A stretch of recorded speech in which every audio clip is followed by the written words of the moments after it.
Le film commence de nos jours avec la voix off de Jeanne Moreau dans le rôle de la vieille Marguerite Duras lisant les premiers paragraphes du roman.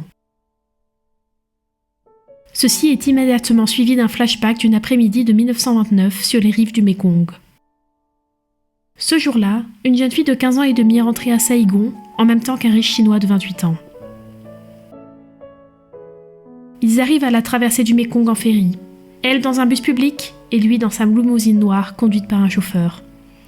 La jeune fille porte une vieille robe en soie sans manches, des talons hauts à paillettes dorées et un chapeau rose orné d'un ruban noir. Elle porte des tresses et un rouge à lèvres vif. Cela ressemble de façon frappante aux photographies de la jeune Marguerite, qui voulait être une femme avant l'âge. Le jeune homme, impeccablement vêtu d'un costume de coton blanc, sort de sa limousine et s'approche d'elle. À ce stade, nous assistons à la soirée qui s'est déroulée dans la maison familiale de la jeune fille à Sadek. Nous découvrons l'atmosphère toxique qui y règne et rencontrons son frère aîné, le tyran de la famille, son frère cadet fragile et sa mère impassible. Puis nous retournons au ferry, où le Chinois propose à la jeune fille de l'emmener à Saïgon. Elle accepte son offre de se rendre en ville et, ce faisant, se lance dans une longue histoire d'amour interdite. Les jours qui suivent, le Chinois vient la chercher dans sa limousine noire à son lycée pour filles où elle suit les cours et la conduit à la pension où elle mange et dort. Peu de temps après, un après-midi, il vient la chercher à la pension et ils se rendent à sa garçonnière dans le quartier chinois de Saïgon. La garçonnière est un appartement de célibataire que lui a fourni son père. C'est là que le couple a sa première relation sexuelle. Au cours des 18 mois qui suivent, le couple se retrouve très souvent dans la garçonnière. Au cours du film, on nous montre 3 rencontres de ce type, chacune pour des raisons différentes. La situation dans laquelle se trouvent les amoureux est vraiment romantique et tragique. Dans la société coloniale, il est totalement hors de question pour elle, une fille blanche, d'épouser un Chinois. La tradition chinoise lui interdit d'épouser n'importe qui, surtout une fille blanche. Son épouse sera choisie par son père pour des raisons sociales ou financières. D'ailleurs, suite à leur première relation sexuelle, il affirme que puisqu'elle n'est plus vierge, il ne peut plus l'accepter comme épouse. Cela ne dérange pas plus que ça la jeune fille. Elle lui répond qu'il est chinois et qu'elle n'aime pas particulièrement les Chinois. Ils savent donc que leur histoire d'amour est vouée à l'échec depuis le début, mais ils la poursuivent néanmoins jusqu'à sa cruelle et inabluttable fin.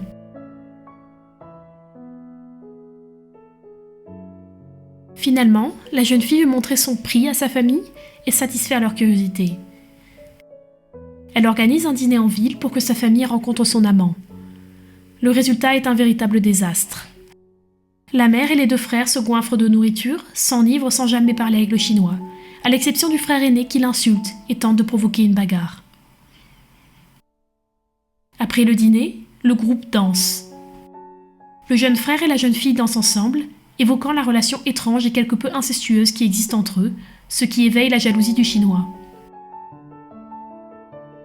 Cela mène ensuite à une scène violente entre la jeune fille et le Chinois, de retour à la garçonnière. Comme le Chinois est généreux avec son argent, la famille fait semblant de ne pas penser à la relation qui existe probablement entre lui et sa fille. Mais au plus profond d'elle-même, la mère est révoltée par la relation de sa fille avec le Chinois. Elle a plusieurs accès de violence envers la jeune fille, exacerbée par l'intervention vicieuse de son fils aîné. Le Chinois épouse la jeune et riche Chinoise que son père a choisie pour lui, lors d'une cérémonie chinoise magnifiquement élaborée.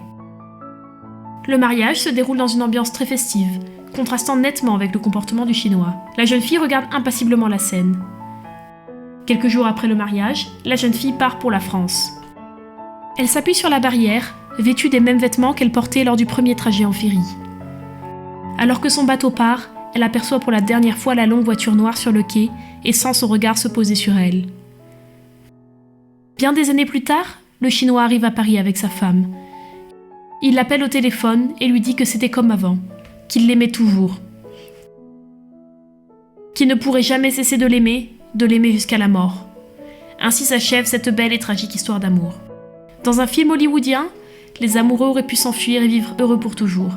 Mais c'est la vraie vie, avec ses règles parfois cruelles et inévitables. C'est tout pour cette vidéo. N'hésitez pas à partager vos réflexions sur le film dans les commentaires et n'oubliez pas d'aimer et de vous abonner, cela nous aide tout particulièrement. À la prochaine, ciao!